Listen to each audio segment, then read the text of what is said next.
સાબરકાંઠાના ઈડરના મુખ્ય માર્ગ રોડ રસ્તા પર 22 તારીખે સમગ્ર શહેરમાં રામમય વાતાવરણ બને અને તેને લઈને વીએસપી દ્વારા કેસરિયા ધ્વજ લહેરાવવામાં આવ્યા છે અને સાથોસાથ ધાર્મિક અને જાહેર સ્થળોને રોશનીથી શણગારવામાં આવ્યું છે। સમગ્ર દેશમાં ભગવાન રામલલ્લાના મહોત્સવની તૈયારીઓ પૂરજોશથી ચાલી રહી છે, જ્યારે આવનાર 22 તારીખે ભગવાન રામ પોતાની જન્મભૂમિ અયોધ્યા ખાતે બિરાજમાન થવાના છે। સાબરકાંઠા સહિત શહેરમાં રામ ભક્તો લાઈવ પ્રસારણ નિહાળી શકે તેથી વિશ્વ હિન્દુ પરિષદ તેમજ બજરંગ દળ દ્વારા વ્યવસ્થાઓ કરવામાં આવી છે। ભગવાન રામની પ્રાણ પ્રતિષ્ઠા કાર્યક્રમ નિમિત્તે સાબરકાંઠાના વડાલી તેમજ ખેડબ્રહ્માના કાર સેવકોનું પણ અયોધ્યા ખાતેનું આમંત્રણ મળ્યું છે।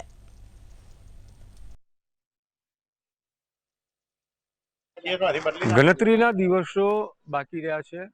રામમય જે વાતાવરણ સમગ્ર દેશની અંદર હાલ જોવા મળી રહ્યું છે કે જે ભગવાન રામલલ્લા છે તે પોતાના જન્મસ્થળ અયોધ્યા ખાતે બિરાજમાન થવાના છે। આવનાર 22 તારીખે ભગવાન રામની છે તે પ્રાણ પ્રતિષ્ઠા મહોત્સવ યોજાશે, જેને લઈ સમગ્ર દેશની અંદર અને રામ ભક્તો છે તે રામ ભક્તોની અંદર ખુશી જોવા મળી રહી છે। ખાસ કરીને સાબરકાંઠાના ઈડરમાં પણ જે રામ ભક્તો છે, રામ ભક્તો સહિત જે મહંત છે તે મહંતમાં પણ અહીંયા ખુશી જોવા મળી રહી છે। ખાસ કરીને આપણી સાથે ઈડરના મોટા રામધોરાના મહંત જોડાના છે। ખાસ કરીને બાબુજી વાત કરવામાં આવે તો ભગવાન રામ છે તે વર્ષો બાદ આજે રામ ભક્તો છે તે રામ ભક્તોની મનોકામના પૂર્ણ થઈ રહી છે અને ટૂંક જ ગણતરીના દિવસોની અંદર રામ ભગવાન છે તે રામ ભગવાન પોતાના મંદિરની અંદર બિરાજમાન થશે। શું કહેશો? जय जय सिया राम, श्यावर रामचंद्र भगवान की जय। सभी देशवासियों को, अभी तो विश्ववासियों को बहुत बहुत बधाई कि श्री राम भगवान का मंदिर नवनिर्माण एवं प्राण प्रतिष्ठा का कार्यक्रम रखा गया है। पूरे भारत देश में हर्षोल्लास के साथ यह मनाया जा रहा है। हमारा नगर नगर और शहर शहर सज रहा है। उसी के उपलक्ष्य में हमारे इस रामद्वारे गुजरात के अंदर आप सभी को हार्दिक आमंत्रण है। 22 तारीख को प्राण प्रतिष्ठा के निमित्त रामद्वारे में हवन का कार्यक्रम रखा जाएगा और समग्र देश में जगह जगह बहुत सारे कार्यक्रम हो रहे हैं। हमारे रामद्वारे में ही रखा जाएगा और विशेष रूप से मैं बधाई देना चाहूँगा कि सर्व धर्म प्रेमियों को, सनातन धर्म प्रेमियों को, हिंदुओं को कि लगभग 75 आक्रमणों के साथ में और संघर्ष के साथ में बहुत से जो है वीर गति को प्राप्त होने वाले गांव की गांव, नगर नगर, कार सेवक, संगठनों के बहुत सारे सदस्य, मतलब लाखों करोड़ों में गिनती है, तो उनको भी हम भूलेंगे नहीं। उनके बलिदान से लगभग 75 युद्ध लड़ने के बाद में ये शुभ अवसर आया है हमारे पास में। तो आप सभी देशवासी हर्षोल्लास के साथ में ये उत्सव मनाएं। जैसा कि माहौल चल रहा है, राम आएंगे तो अंगना सजाऊंगे, अपना अपना घर घर जरूर सजाएं और अपने अपने घर में बस मेरे भारत का बच्चा बच्चा जय जय श्री राम बोलेगा, इस नारे के सार्थक करते हुए आप हम सभी बड़े हर्षोल्लास से भगवान के प्राण प्रतिष्ठा महोत्सव का आनंद लें। ખાસ કરીને ઈડર શહેરની વાત કરવામાં આવે તો સાબરકાંઠાના ઈડર શહેરની અંદર કયા પ્રકારની તૈયારીઓ કરવામાં આવી છે 22 તારીખને લઈને? જય શ્રી રામ।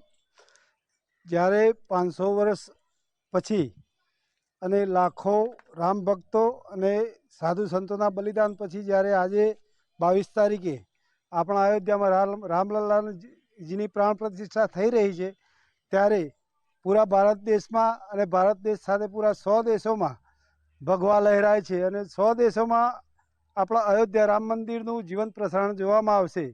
તેમજ ભારતમાં તો આ ત્રીજી દિવાળી ગણવામાં આવે છે। એક દિવાળી, બીજી દેવ દિવાળી અને ત્રીજી આ રામ દિવાળી।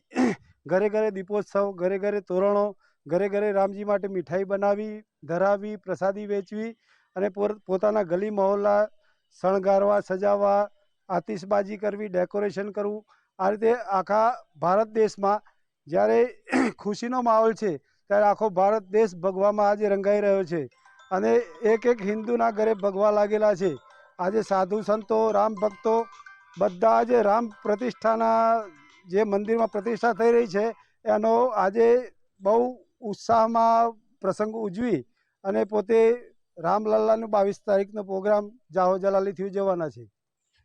જે કહી શકાય કે જે રામમય સમગ્ર વાતાવરણ બનાવવાનો જે એક પ્રયાસ કરવામાં આવી રહ્યો છે કે સમગ્ર દેશની અંદર ખાસ કરીને જે ગ્રામ્ય વિસ્તાર છે અને શહેરી વિસ્તાર છે તેની અંદર લોકો રામમય વાતાવરણની અંદર રંગાઈને સમગ્ર જે વિસ્તાર છે તે રામમય ભક્તિમય બને તેને લઈ હાલના જે વીએચપી હોય કે બજરંગ દળ કે આરએસએસના કાર્યકર્તાઓ છે તે એડી ચોટીનું જોર લગાવી રહ્યા છે। ખાસ કરીને અહીંયા એક બીજા અન્ય કાર્યકર્તા પણ જોડાના છે। ગલી મોહલ્લા મુખ્ય માર્ગો ઉપર પણ કેસરીયો ધ્વજ લહેરાવવામાં આવ્યો છે। ખાસ કરીને કઈ કઈ તૈયારીઓ કરવામાં આવી છે 22 તારીખને લઈને? જય શ્રી રામ। હિંમતનગર જિલ્લાના ઈડર પ્રખંડની અંદર 9 ખંડ આવેલા છે. 9 ખંડની અંદર લગભગ 105 ગામનો સમાવેશ છે. આપણા વડવાઓ એ મંદિરે જતા, ઝાલર વગાડતા હાથેથી, ઢોલ નગારા, ઘંટનાદ થતા, શંખનાદ થતા, આ બધું પહેલાં આપણા યુવાનો આપણા વડવાઓ કરતા હતા. ત્યારે અત્યારે જોવા જઈએ તો આપણા યુવાનો આજે આ બધું નથી કરી શકતા, અને એ કરે એવું આપણા યુવાનો માટે કરવું જોઈએ. અને આજે તિલક લગાવવો જોઈએ, આપણા નજીકના એરિયાના મહોલ્લાના મંદિરો જવું જોઈએ, 2 ટાઈમ આરતી કરવી જોઈએ, અને આ ઘંટનાદ શંખનાદના કરવા જોઈએ, અને ઝાલર આ તે વગાડી અને આપણે આપણા મંદિરો અને આપણી હિન્દુ સંસ્કૃતિ જગાડવી જોઈએ એવું અમારું કહેવું થાય છે. જય શ્રી રામ.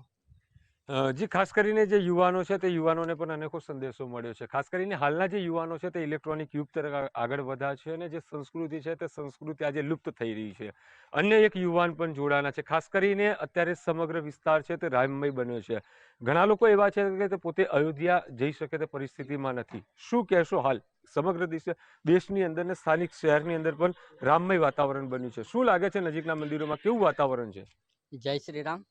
પ્રભુ શ્રી રામ જ્યારે 14 વર્ષ પછી વનવાસ ભોગવીને અયોધ્યા મંદિર પરત ફર્યા હતા, ત્યારે દિવાળી મનાવવામાં આવી રહી હતી. આજ રોજ 500 વર્ષ પછી 22 તારીખના રોજ પ્રભુ શ્રી રામ પોતાના નિજ મંદિરમાં પરત ફરી રહ્યા છે. તો હર ગાંવ અયોધ્યા બનેગા. દરેક મંદિરોમાં ઉત્સવ મનાવવો જોઈએ. ભારતના દરેક મંદિરોમાં દીવા થવા જોઈએ, તોરણો લાગવા જોઈએ, તથા સમગ્ર મંદિરોને સજાવવા જરૂરી છે. 22 વર્ષ જે ખાસ કરીને જે 22 તારીખે જે કાર્યક્રમો છે તે કાર્યક્રમોને લઈ હાલ સમગ્ર શહેરની અંદર જે રામ ભક્તો છે તે રામ ભક્તો રામધૂનની અંદર રંગાયા હોય તે સ્પષ્ટપણે જોવા મળી રહ્યું છે. અન્ય શહેર જે છે તે મુખ્ય માર્ગો ઉપર કેસરિયા ધ્વજની સાથોસાથ શોભાયાત્રાનું પણ આયોજન કરવામાં આવ્યું છે. જો કે કોઈ પણ પ્રકારનો અનિચ્છનીય ઘટના ન ઘટે તેને લઈ પોલીસ તંત્ર દ્વારા પણ ચુસ્ત પોલીસ બંદોબસ્ત ગોઠવવાની જે રણનીતિ છે તે રણનીતિ ઘડવામાં આવી છે. ચિરાગ મેઘા, મંતવ્ય ન્યૂઝ, ઈડર, સાબરકાંઠા.